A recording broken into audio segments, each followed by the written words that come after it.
Welcome to Rhythms of Faith.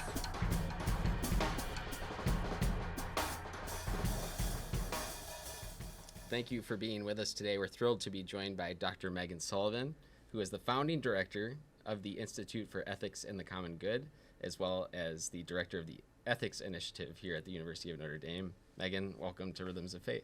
I'm excited to be here. It's great to see my neighbors and colleagues, and I'm excited for what we're going to talk about. Yeah, us too. Well, could you just start by telling us, how did you get interested in philosophy, ethics?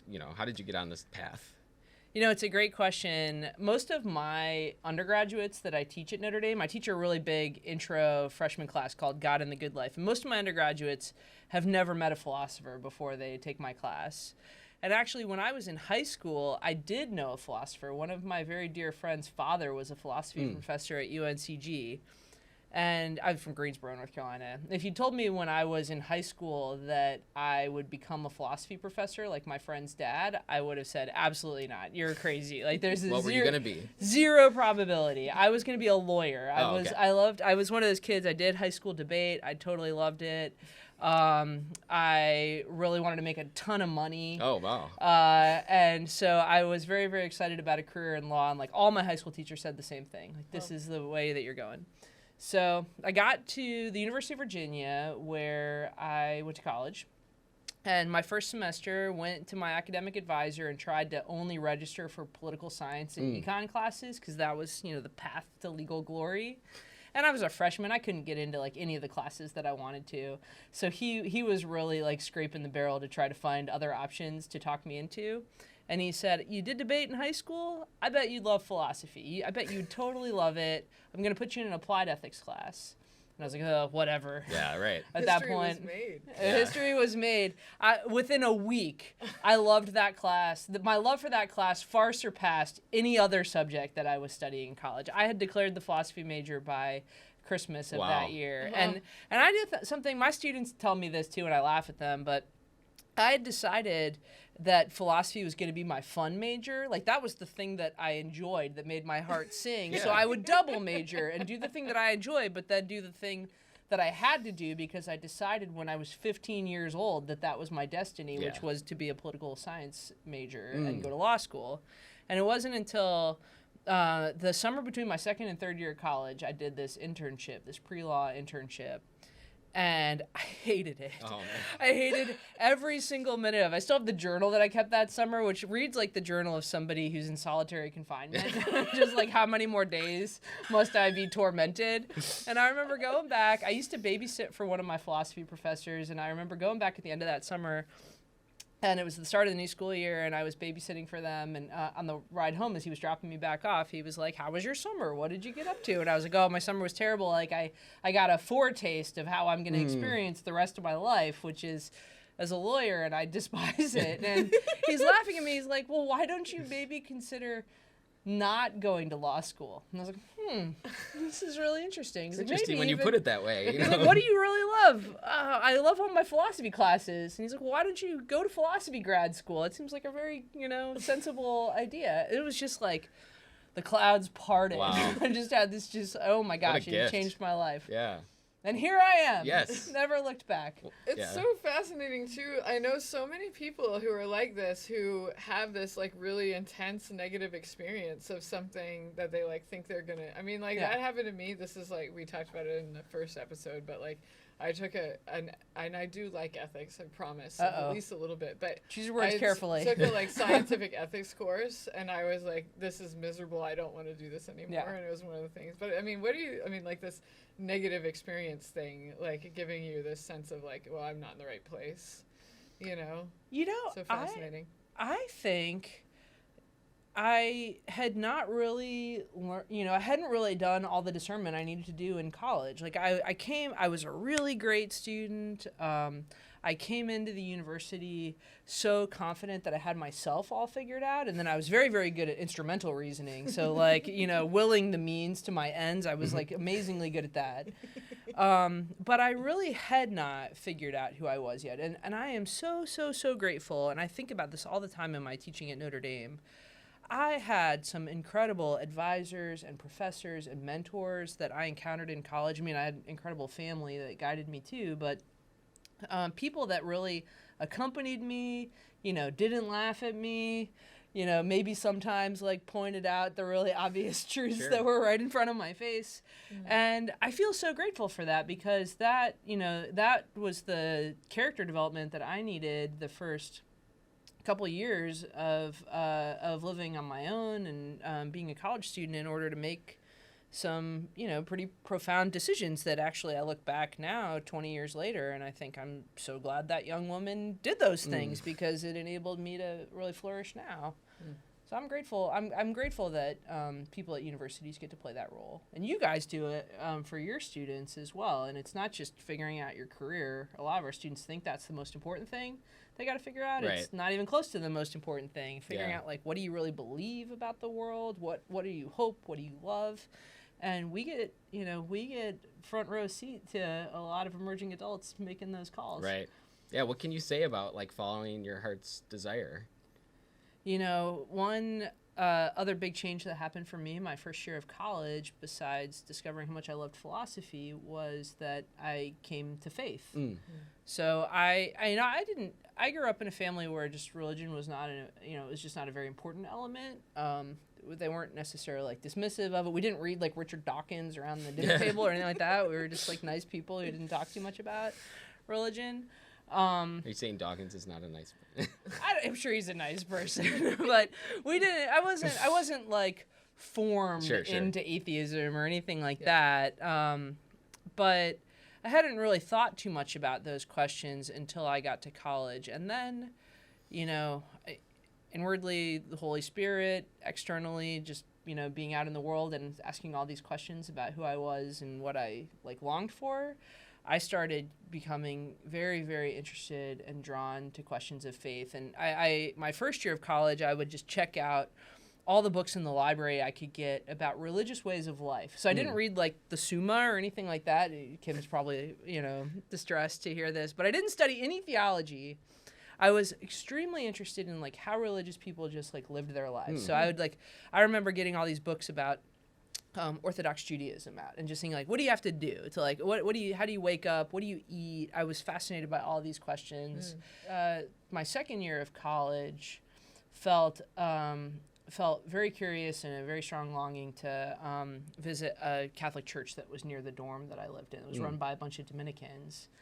And I'd been thinking about all kinds of things. The big thing that was on my mind at that point was the September 11th attacks, which had happened the year earlier. Right. And I was at this point in my life where I thought, I want to be the kind of person that rejects suffering. That was the biggest thought in my mind at the time, was like, I want to be with people. It was the first anniversary of the 9/11 attacks. I want to be with people that, like me, say no to human suffering. Not domestic terrorism. I didn't care about the international relations piece of it very much at that point, which is also probably a sign I shouldn't have been a political science major. Right. But I was like, I really want to be with people who I think will share my heart on this topic. And that was the first day I went to the Catholic Mass.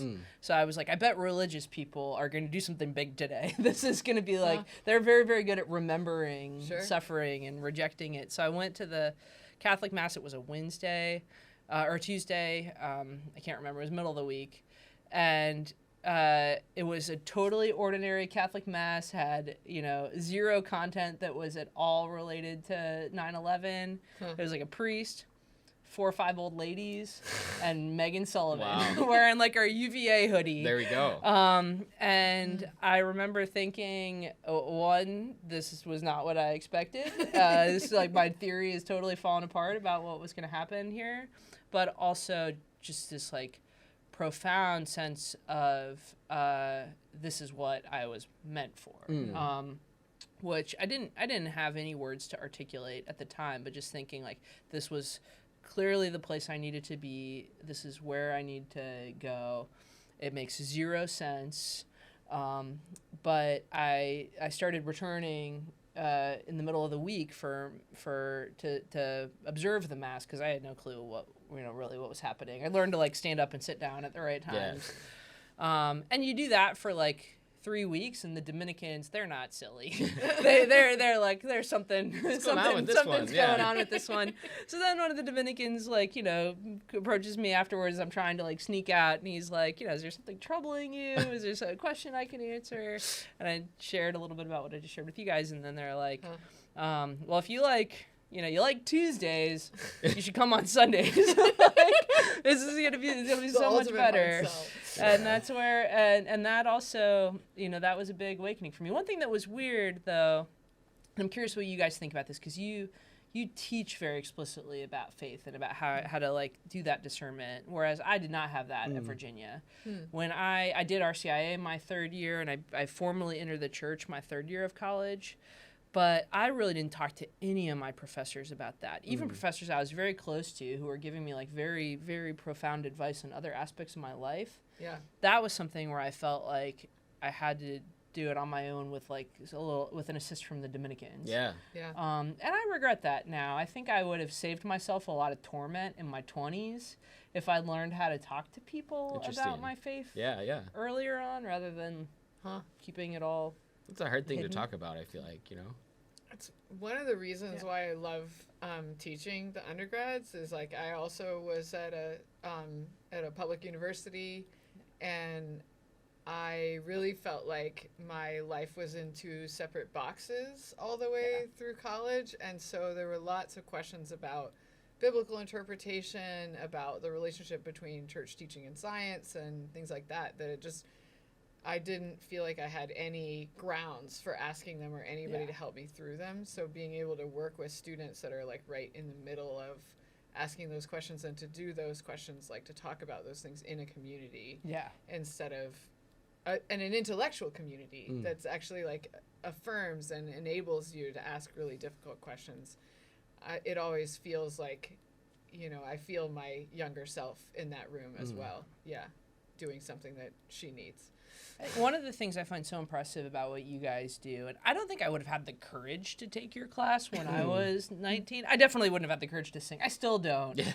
You did it, though. I did it. You made me sing when you guys were demoing your class, and I still am traumatized by it. Twice. Yeah. It's so hard. But I love that you guys offer young people not only intellectual sustenance on these questions, like here's what to read, here's how to think about the arguments and the evidence, but also with Rhythms of Faith, you offer an entry point into a way of life. And that's what I was absolutely longing for. And I think maybe all of us are, just thinking like, I want to be part of something that's bigger than me. I want to be I want to be like connected with what's ultimately good, what's ultimately meaningful. And I don't find it in my current day-to-day life. And like, how do you find those entry points? You know, you get it from the mass, or that's where I found it in the first instance, but that's also not even close to everything that could be offered to you. Sure. And so for you guys to show students, like, you get to help create this world through music, through liturgy, through developing like friendships with one another. Right, I mean, it's phenomenal. And there was like no entryway like that for me when I was young. Yeah, and we know that it can be hard. There can be a like kind of a gulf between the ability to even show up for mass like you did at that age, you know. But I've been thinking about this final synod document. We've been looking at it a little bit. That just came out, and I think it's paragraph 110. The first sentence, and I'm paraphrasing, is something like, "The proclamation of the gospel is the root of faith." And the thing that really strikes me about that line, especially with regard to the class, is like, when you're proclaiming faith through music, like in an environment that seems completely unintimidating because you're just singing along with what's happening, you're living out that idea of proclaiming the gospel and allowing that to be the sort of sustenance for what it means to be a person of faith. And that barrier seems like substantially lower than maybe some of our ideas of what it means to be a person of faith. You know, it's just that simple act of being empowered to say the thing that you're not sure about is the very means for reinforcing your ability to be a person of faith. I mean, that's beautiful. I also wish, you'd been my professor then and would have told me that. Because instead, I literally spent, 6 years being like, I can never let philosophers find out that I'm thinking about these questions. Right. Yeah, tell us about the environment of philosophy as an academic discipline and faith. This is something I found really interesting when you talked about it at the Institute for Advanced Study last year. Yeah, philosophy as an academic discipline, it's complex for religious folks for a few reasons. One, if you're like a very religious mechanical engineer, other engineers can't really hold that against you because presumably like your faith is only sort of like indirectly related to the work that you're doing as an engineer. But if you're a professional philosopher, your beliefs like are your livelihood. Like the credibility, the rationality of your beliefs are exactly what you are judged upon. For all of time. So one, you do have to, be prepared to give a reason. Like you have to have a faith that's prepared to also give a reason because literally you're in the business of giving people reasons. So that's a little tricky. Also, for various complex reasons, there are very few religious people in the profession of philosophy. There are a lot of religious people who philosophize, but they tend to find themselves in other academic disciplines. This has to do with like logical positivism in the 1940s and just the sociological conditions under which philosophy operates. But you don't have to take my word for it. I think it's funny thing to check out. There's this poll that philosophers do every few years called What Philosophers Believe, where they just put a bunch of statements out like, people have immaterial souls, yes or no? Macrophysical objects like tables exist, yes or no? Like reality is all mental states, yes or no? And like all of the kinds of crazy things philosophers could dispute, they just do a huge survey. It's such a gift to the world where they ask professional philosophers just like what their confidence is in these various claims right now. And one of the consistently lowest performing statements on what philosophers believe is there is a morally perfect omnipotent being. Oh my gosh. Like there are more philosophers that doubt there are macrophysical objects in the universe than there are people that think that God exists. There are some like amazing philosophers of faith, and I got very lucky. My dissertation advisor is a Christian; he's not a Catholic, and we had all kinds of wonderful conversations about what it means to be a Christian in the profession. Actually, I'll toot my own horn. Me and a few colleagues found out just yesterday that an essay we wrote called "Advice to Christian Philosophers" is getting published in Faith and Philosophy. Oh, so that's we great. wrote a big. 40 years ago, another professor had written a similar article basically giving people advice for how to navigate the discipline, given that you're going to be a pretty serious minority with a target on your heads. But I think that there's a beautiful community of Christian philosophers in the profession, but the profession itself is, between disinterested and hostile to religious people on any given day. So you also have to have the courage to navigate that. Yeah. So you created a class with Paul Blashko called God and the Good Life. You referred to it earlier. Yeah. It's become like a world of its own here on campus, and hundreds of students take it every year now. Yep. It's like core of sort of the philosophy requirement here. What did you learn developing that course? Maybe is a good first question, and then a second one would be like, how does this experience that you've had in your 20s of coming to faith and also kind of finding your heart's desire with being a philosopher connect to why you decided to create this class in the first place? Yeah, I mean, I'm so proud of God and the Good Life. I got started working on it in 2015, right after I got tenure at Notre Dame. And Paul, who I wrote a book about the class with, was finishing up grad school in our department at the time. And we have another third partner in the class, another guy who was a grad student at the time named Justin Christie. And Paul and Justin were always like fabulous co-conspirators in projects with me. But when I got back from tenure and I my tenure sabbatical, and I knew I was going to, be really pouring myself into work at Notre Dame, I thought the biggest project I would like to take up, and I know you guys feel this way about your teaching, is to try to really build like the dream class. Like I've been thinking so much about what we could do in an intro philosophy class. I've been teaching our big regular intro for years before that. I know what we could do if we just like put our minds to it. I want to really take my swing now that I have enough time to do it. And so luckily our dean at the time, who's now our provost, John McGreevy, I went to John with the idea.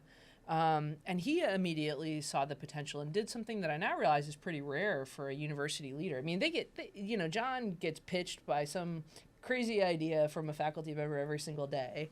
And most of the time, the job of a dean or a provost is to gently say no and like redirect people. But I was like, John, let's like totally rethink how we teach a core philosophy requirement at Notre Dame. And I need you to help me imagine like how to do it. And the dean's office was really, really helpful and gave us, maybe just a few $1,000s to build a really big web page for the class and to hire some trainers to come in and work with us, with me and Paul and Justin and some of the other folks on the teaching team. But the vision for the class was we oftentimes teach intro philosophy as introduction to the philosophy major. That's how almost everybody in the philosophy department took it. We all became philosophy majors. And then some. And so the intro class makes this assumption, which is crazy at a Catholic university, that the student's going to then take 9 more philosophy classes. At a Catholic university, we don't teach philosophy because we think everybody should be a philosophy major. We think people should be all kinds of different majors. Same with theology. We teach philosophy because we agree with Socrates and with Thomas Aquinas and Augustine that philosophy is a crucial way with which human beings learn how to care for their souls. And that it's a gift. It's a gift that you give young people as they're starting to form their lives as independent adults, is the capacity to think in these ways.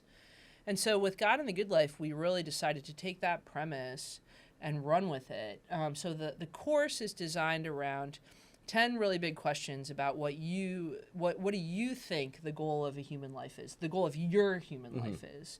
We start with the questions that I consider to be philosophically relatively easy, which is politics. So my this was a big deal in 2016 and has remained a big deal now. But we start where Plato and Socrates started, with just how do you deal with the fact that you have your vision of what's good and other people vehemently disagree with you? And where does that disagreement come from? And what does it mean to care about the truth in a world of like persistent, knockdown, drag out disagreement? Yeah.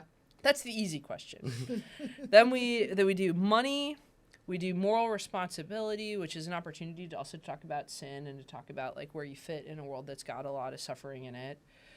We talk about work, which my students are all very interested in, and I laugh at them because I was like, just wait till you have a job. You're not going to think this is that philosophically interesting. We can come back to that.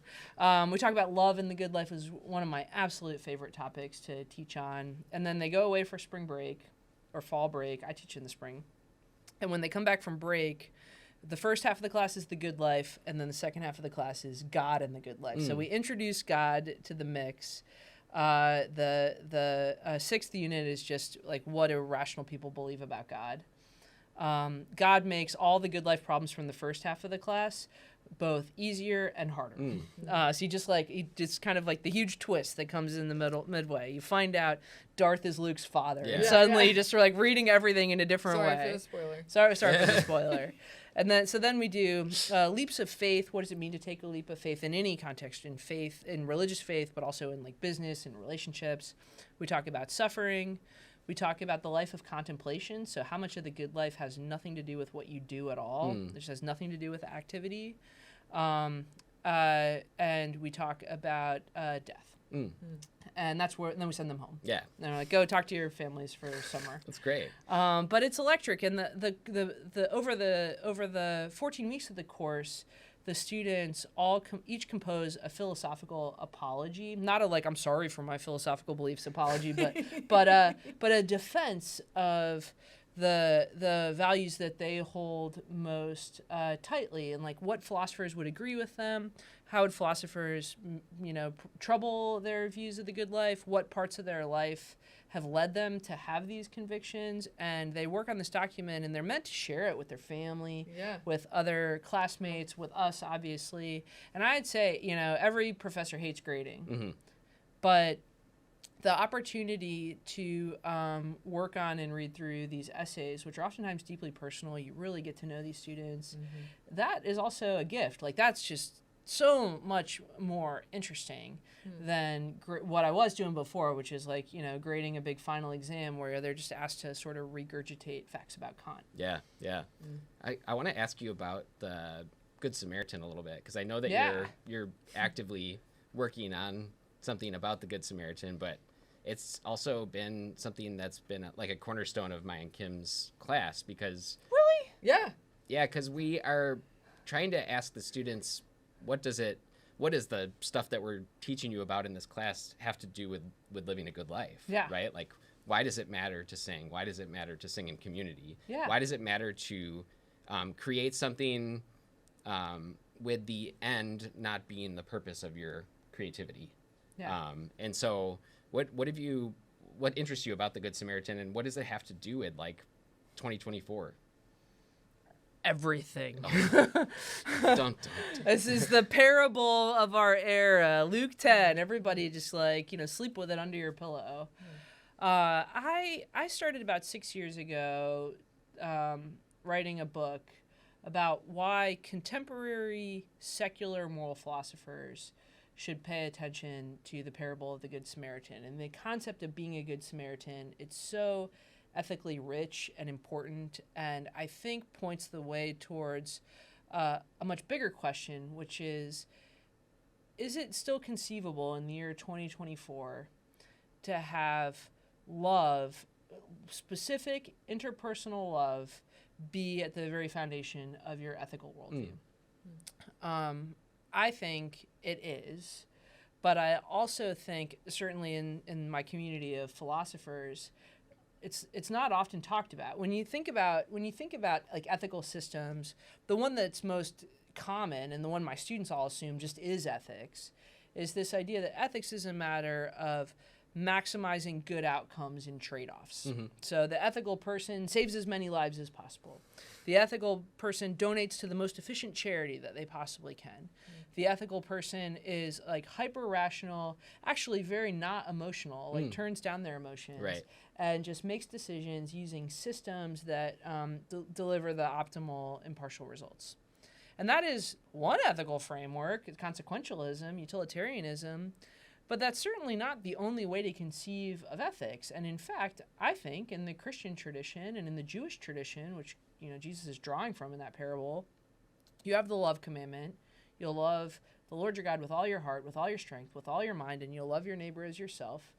It's posed, frequently as the core of ethical life, not just for observant Jews and not just for observant Christians, but for everyone. And the thing that's incredible about the parable of the Good Samaritan is also showing how extensive that love ethic could theoretically be.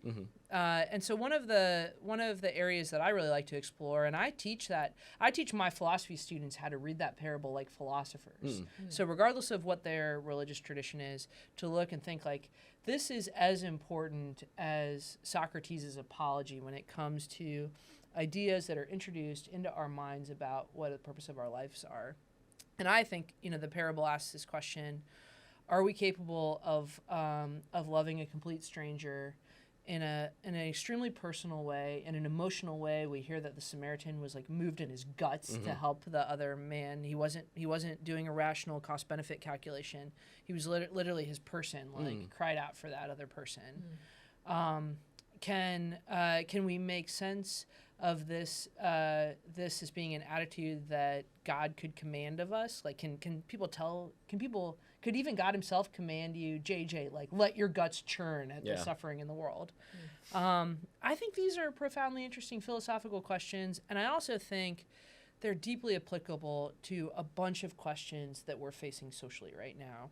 So how do we understand how we're going to navigate the extremely complex issue that's happening at the southern border and all of the different puzzles that we're going to face with increased forced migration around the world? Like, our ability to love strangers and our capacity to see dignity in a person that we have no relationship with previously, that's going to be tested to the limits, I think, in our lifetimes. When we think about how we create space for people with disabilities, especially cognitive disabilities, in a culture that's obsessed with artificial intelligence, I think that this is going to very much test our capacity to love somebody in virtue of their humanity rather than in virtue of like how productive they are or how useful they are. And so I think it's the parable for our times. Obviously, I think about it quite a bit, and I love that at Notre Dame and Catholic universities like Notre Dame, we actually are able to have really far-reaching and deep conversations about like this. I think for some folks, they encounter the parable of the Good Samaritan and they think like, oh, Good Samaritan, it's just like a nice person that helps out a stranger, like when you get a flat tire or somebody needs a rescue. And that's all there is to say about it. There's no depth. There's no controversy. Mm-hmm. Sure. The teachings about the love ethic are very controversial, and they're extremely deep, and I think they deserve a space as a moral theory in their own right that can stand up to the other ways that we're tempted in contemporary society to frame our ethical lives. Yeah, and it kind of whitewashes the drama of the story too. It's so dramatic. Yeah, it's like got some real good twists, right? Can I tell you what I've been thinking about lately Please. with the parable of the Good Samaritan, which I do think about every day. Okay. And I'm never gonna finish this book. Well, it's a hot take. There's so much hot about it. So when the injured man, we don't know anything about him. We assume the injured man is Jewish in the parable, but that's not even a detail that we're given. Yeah. We just know that he got robbed. He's beaten, unconscious, and the Samaritan saves him and takes him to the inn and like nurses him all night, and presumably he like wakes up at some point, because then the Samaritan feels like it's safe enough to go leave him with the innkeeper. When that guy wakes up and he's like, sore and bloody, and this complete stranger is like sitting right next to him, what is he thinking? Because I don't know, I would have been freaked out. Yeah. I don't know if my initial emotional reaction would have been gratitude. It probably should be, but it wouldn't have been. It would have been just like fear and what happened and who are you? Exactly. Yeah. And we never know. Yeah. We never learn anything from the injured man's perspective. So we're left, and Pope Francis is amazing about this, because in Fratelli Tutti, in his big encyclical where he thinks about the parable of the Good Samaritan back during COVID, he was thinking about a lot about that parable. He starts off that encyclical with this Jesuit practice of asking you to imaginatively inhabit every single person in the story, including the donkey. And when I was reading the Pope's encyclical and going through that exercise, which I'd never done before, I really got stuck on like the injured man and just all of the feelings like he would have had, and how quickly would he have recovered, and when would he have felt gratitude, and would it be okay if he never felt gratitude, and that's just what the Samaritan did anyway. I don't know. What do you got? Where do you guys linger? Yeah, I don't know. What do you got, Kim? Well, I was just gonna say, I think it's like the that question that you're asking about like the injured man's thoughts when you wake up is so interesting. But like one of the things that illuminates for me, and like one of the reasons I think it's interesting to enter into the perspective of everybody in a parable in the first place, is like I think it's such a challenge for us to also be able to accept help. Yes. And I wonder if like that's another ethical challenge of our culture that we're embedded in, is like, under what circumstances can you be willing to let somebody see you in that kind of a vulnerable environment? And so anyway, that's what came up for me as you were saying. That's just so fascinating. And dare I say, like, this is an ethical challenge for you as it is for me, is how to accept help from others. Absolutely. Actually, one of the articles we read in God and the Good Life that I found very provocative. We read a lot of news stories in that class, and Ezekiel Emanuel, he's this great bioethicist at the University of Pennsylvania. He published the cover article in the Atlantic a few years ago, "Why I Hope to Die at 75." And the premise of the article was not advocating like directly for euthanasia, but basically saying like if you're an older person, you're going to start to experience cognitive and physical decline around age 75. That's going to be irreversible, and you should acknowledge this, and the way you should act on it is to stop receiving life extending like medical care. So take on like care that will enable you to be more comfortable in your old age, but don't get chemotherapy if you get a cancer diagnosis. Don't don't pursue life-extending treatments because, and then you're like wondering what his big reason will be. And his reason's like, you're going to make yourself a burden to your family who might love you very much, but you're not going to be, he's like, when I reflect on my own life, I'm not going to be witty at dinner anymore. I'm going to be, I'm going to feel like a burden to them. My health issues are going to be trouble for them. And one of the proactive decisions I can make now is just decide to like accept a shorter, but, more independent life. As a result of my medical plans. And I have my students read this and say, ask, like, is he doing the right thing?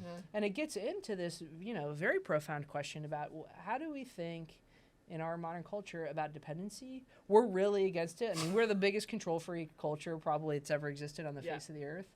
And I want my students to think, and I want to think more about, do we want to accept this? And like thinking about people with disabilities, which of course is one of the categories you brought up just a couple minutes ago. I mean, applying that argument to any child with disabilities is nauseating. Yeah, and Emanuel doesn't go there at all in the article, but you do think, I also want my students to realize, okay, that's the essence of philosophy is noticing you take these principles and these values and, it might seem okay in this Atlantic article, and then you port them over to a totally similar case.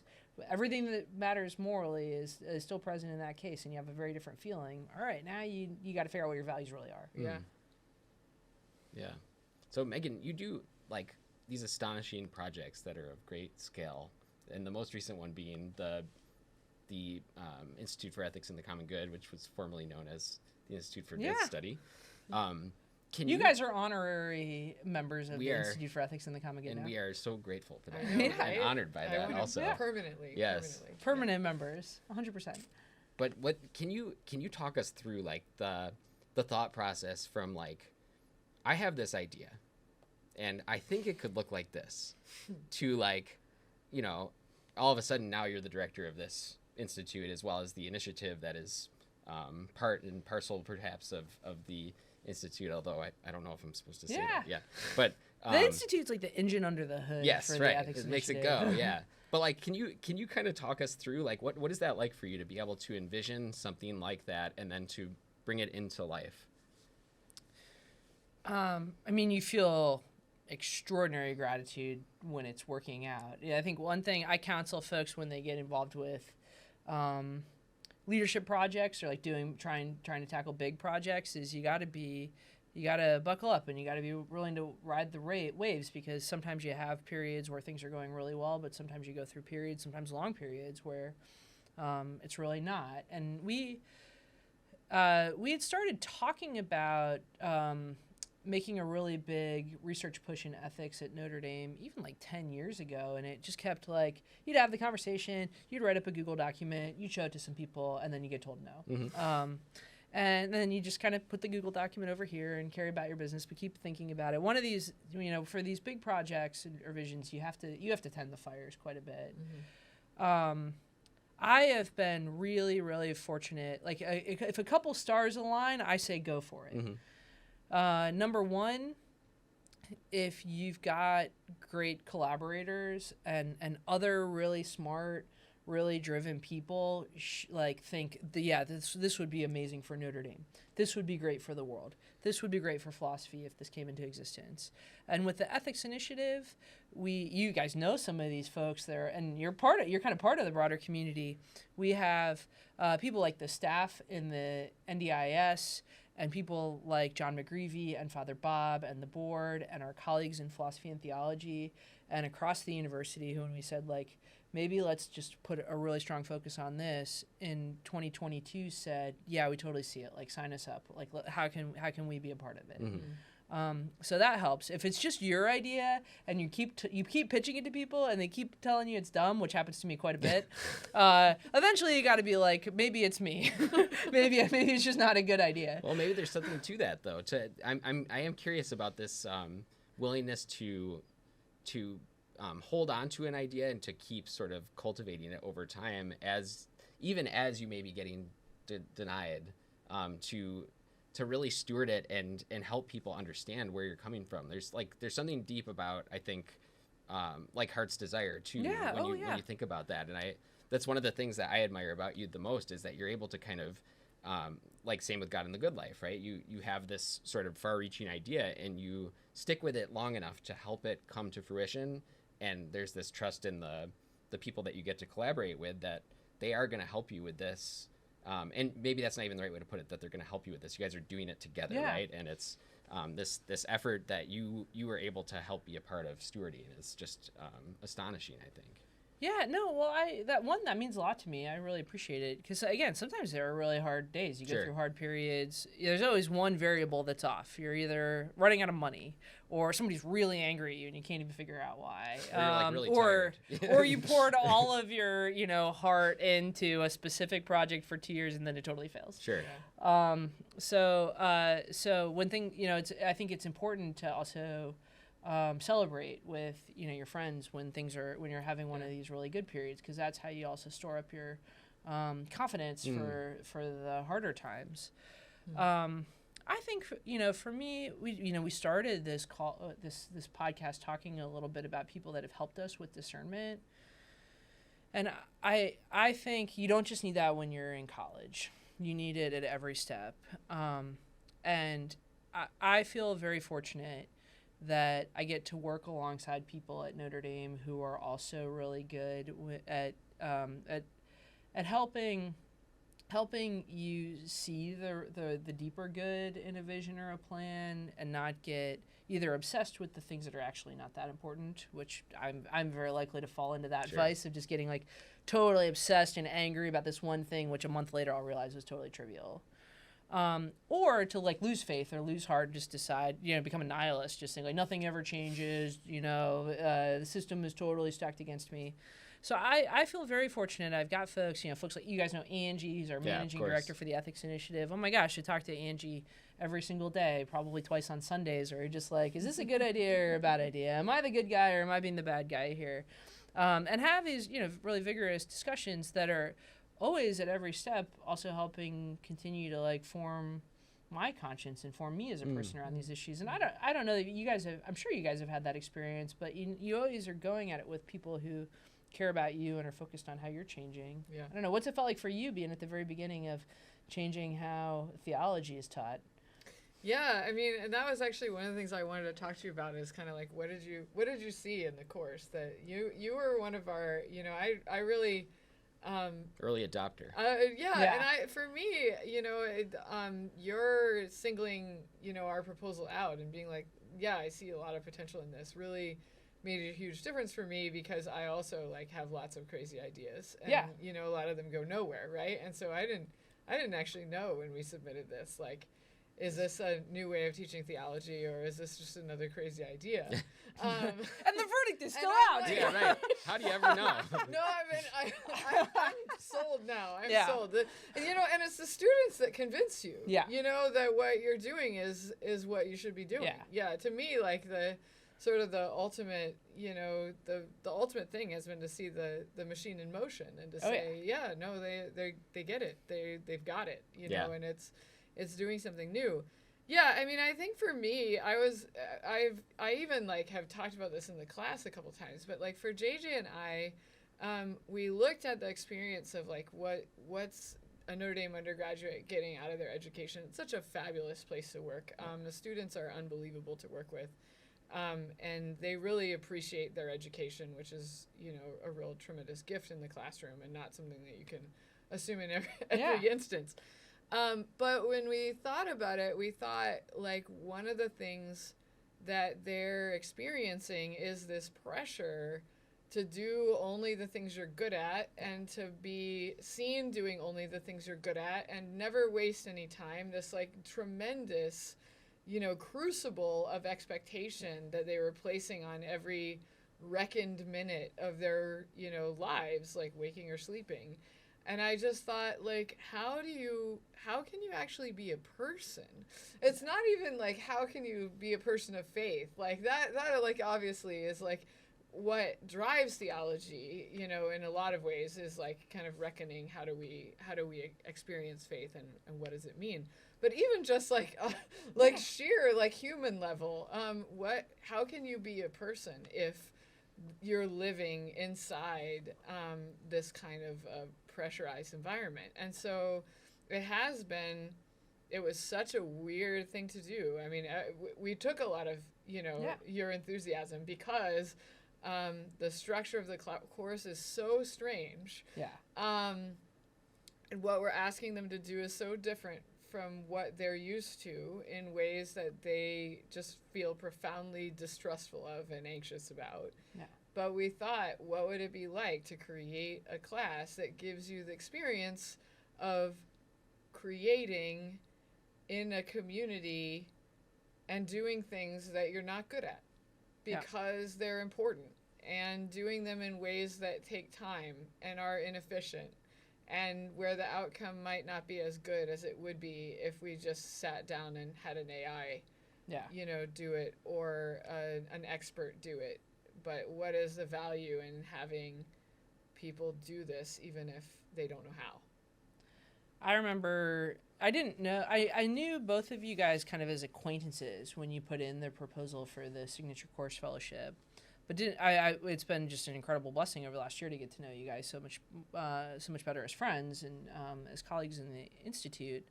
But I have to say, I remember reading your proposal, and it had two features that are very, very rare for a course pitch, because we review tons of these.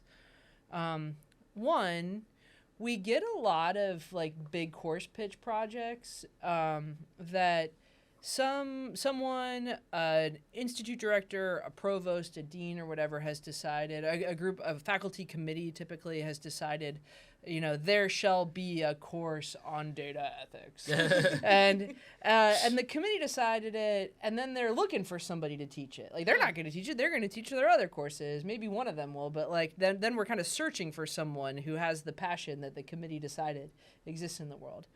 And one thing that was fabulous about your proposal, and that I always look for top proposals, is nobody decided that this was a need that needed to be fulfilled. Everybody thought it was a profoundly bad idea. No, but before you guys, I mean, you guys were like, we are called to do this.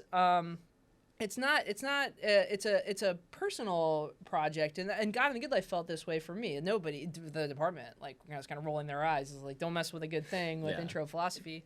But you guys are answering and calling it like you think like this is how our talents can be of incredible service and a gift to our students. So we always look for that, like the passion of the people involved, and is this where they feel like they're called.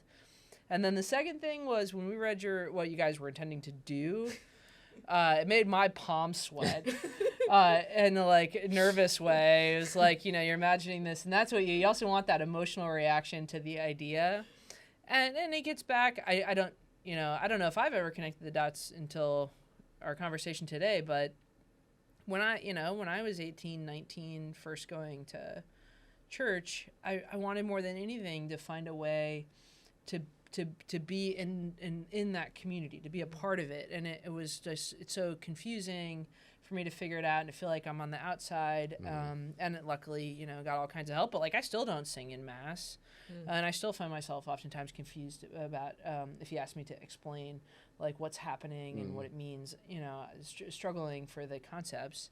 And so the thought that there are so many Notre Dame students who might have even gone to Catholic schools, like all through middle school and high school, and they feel the same way that I felt, of like they're just kind of outside on the outside looking in on something that's really special. And you guys in your course are going to help them break down those doors. And that's exactly what we should be doing. I mean, those are the kind of hits that a place like Notre Dame needs to be taking. Very cool. Yeah. Well, this has been a very comfortable podcast, I think. And it's been super comfy. I wonder if the reason why is because, well, there's two reasons why. So we are all neighbors, and we live in this.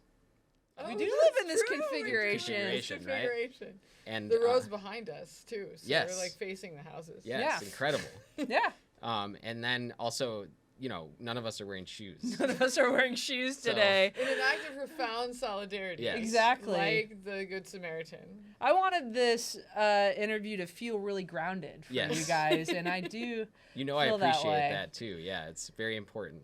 And know. I bought some new shoes that I tried to wear today so I'd look fancy for your podcast. And it turns out, then I was walking all around campus. It turns out they're extremely uncomfortable. So when I showed up for this podcast, I was like, please, JJ and Kim, can I please take these really, really, really uncomfortable boots off? We live in hope that the shoes will soon become comfortable. I feel like there's a burning bush moment in here somewhere. Yeah. You know, like that sense of vocation as Yes. you were talking about Yeah. how we were called to do this class, Yes. which I really do feel.